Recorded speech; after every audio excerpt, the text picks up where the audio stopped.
हरिओम. आज रविवार 18 ऑगस्ट 2024.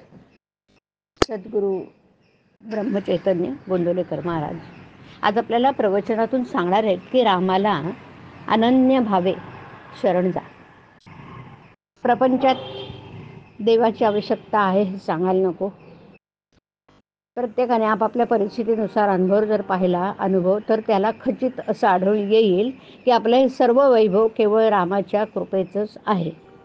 जो काही पैसा अडका मान मराठा मिळतोय तो सर्व भगवंताच्या कृपेमुळे आहे हे प्रत्येक जण जाणून आहे.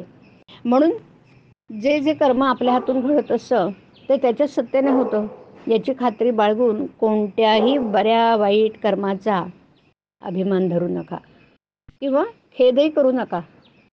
गर्व झालाच तर रामाची आठवण करा, तो तुमचा अभिमान नष्ट करेल. नफ्याच्या वेळी अभिमान उत्पन्न होतो आणि तोट्याच्या वेळी दैव आठवतं. म्हणून दोन्ही प्रसंगी अभिमान नसावा. माझं करते पण मेल्याशिवाय भगवंत प्रसन्न होणार नाही. प्रत्येक कर्माच्या वेळी त्याचं स्मरण करूया.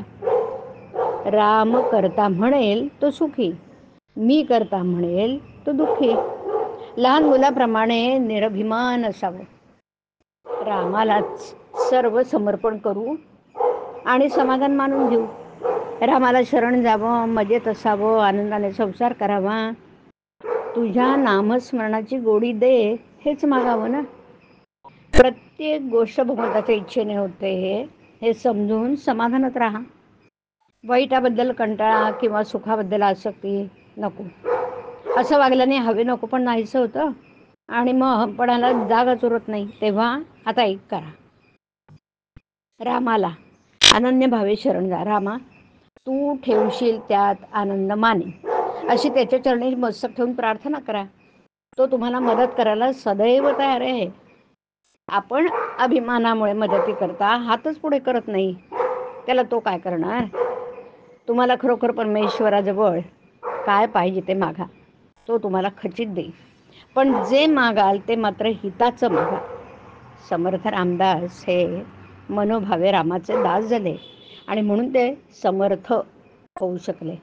ज्याने जगताची आस सोडली आणि रामाची सेवा पत्करली तो जगाचा स्वामी होईल. म्हातारे असेल त्यांनी भगवत भजनात आपला वेळ घालवावा. तरुण असेल त्यांनी भगवत स्मरणात कर्तव्याला चुकू नये. हाच समाधानाचा मार्ग आहे. यातच सर्वस्व आहे. जो भगवंताच्या प्रेमात नेहमी निमग्न राहतो त्याला उपदेश करण्याची जरुरी नसते. भगवंताने गोपींना उपदेश केल्याचा ऐकिवात नाही. त्या सदैव त्याच्या प्रेमातच रंगून गेल्या होत्या. भगवंताचं प्रेम एक त्याच्या नामानेच साधेल आणि म्हणून नेहमी भगवंताच्या नामात राहून आनंदात आयुष्य घालवा.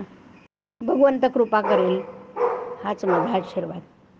राम करता आहे अशी ज्याची दृढ श्रद्धा त्यालाच आस्तिक म्हणावा. हरिओम. हरिओम तत्सत.